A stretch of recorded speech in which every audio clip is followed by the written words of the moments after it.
Our next speaker is not just any ordinary negotiator. He's a master at navigating the unexpected twists and turns of life, especially when it involves negotiating with a Roadie. Today, he will entertain us with a captivating story that's sure to leave you both informed and amused. So let's give a warm Toastmaster welcome to David Goldwich as he takes us on a journey of negotiation like never before.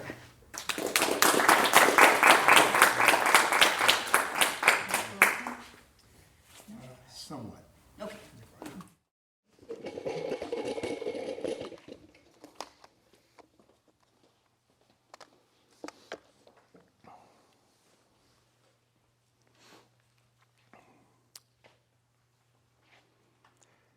Good evening, fellow Toastmasters and guests. As a corporate trainer, I've taught negotiation for over 20 years in probably 10 or 12 countries. And wherever I go, they always ask me the same question: how can I get a win-win? In fact, very few people are able to attain a win-win, and very few people even know what it is.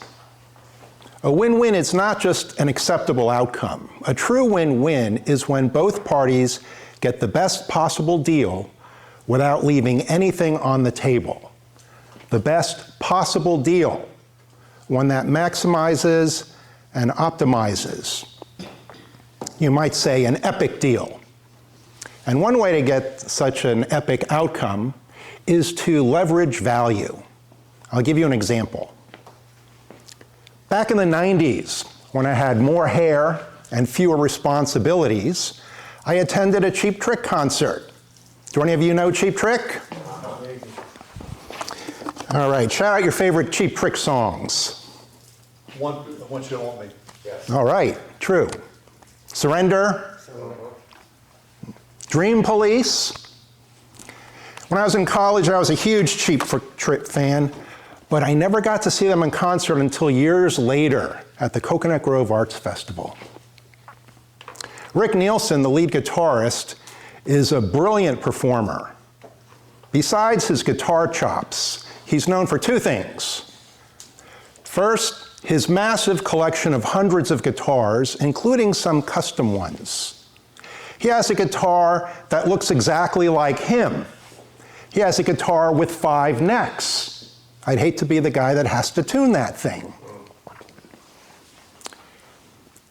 Finally, when I got to the concert, I noticed the second thing about him. He has a habit of flinging picks into the audience. He'll play for a while, and he'll throw a pick out into the crowd, and grab another one, play a little longer, throw another pick out. All night long, the picks are flying. I'm jumping, trying to grab one, but try as I might, I came up empty-handed. And now the show is over. I walked towards the stage, hoping to find one hidden in the grass. No luck. In a last-ditch bit of desperation, I called out to one of the roadies. Hey, are there any more picks? Sorry, dude. They're all out. Poor guy is hacking his lungs out. Sounds like you've got a really bad cough. Yeah, man, my throat's really killing me. Now, it's wintertime and we were outdoors, and I also had a cough. And I had a pocket full of cough drops. You see where this is going? I've got some cough drops here. Are you sure there isn't one more pick lying around somewhere? The guy's face lit up like he was receiving manna from heaven. He disappeared into the band's trailer, and guess what he came out with? The coveted pick. We made the trade. Win-win. I got a piece of genuine rock and roll history worthy of a place in the Hard Rock Cafe. And what did I give in exchange for this valuable treasure? A handful of cough drops. Cost to me, $0. I had a whole bag of them at home, 20 minutes away. You see, every winter when I get my first cough, I buy a big bag of cough drops. The big bag costs the same as 2 of the little rolls, and I don't have to worry about running out. By summertime, when I don't need them anymore, they sit in the cabinet and melt into goo, and I have to scrape them off the shelf. Now, what did I give in exchange for that? A few cough drops. And what did I get? High value. Something I valued very much. I can't put a figure on it, but it's unique, it's one of a kind. And what did the roadie do? He gave me a little piece of plastic. What did it cost him to give me that triangular piece of plastic? Nothing. It wasn't even his. He swiped it from the guitar player.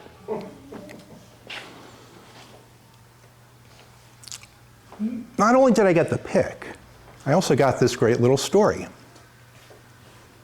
There are negotiation coaches all over the place. I'm the only one in the world that can tell this story. I'm pretty sure this has never happened to anybody else. Now let's look at it from the roadie's perspective. Here he is in a strange city with no car, no way of getting to a drugstore, no hope for relief, and the one thing that can make his life better magically appears out of nowhere, almost by a miracle.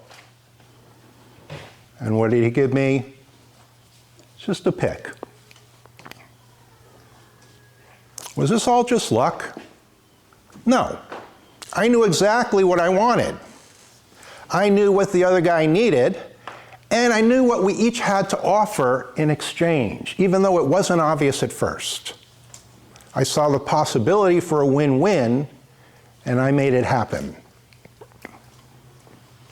Do you ever find yourself wishing for something that seems just out of reach? The next time that happens, ask yourself this question: where's my cough drop? I felt pretty good about the outcome of this negotiation, but in hindsight, I realized I could have done even better. I should have asked for a guitar. Toastmaster of the evening.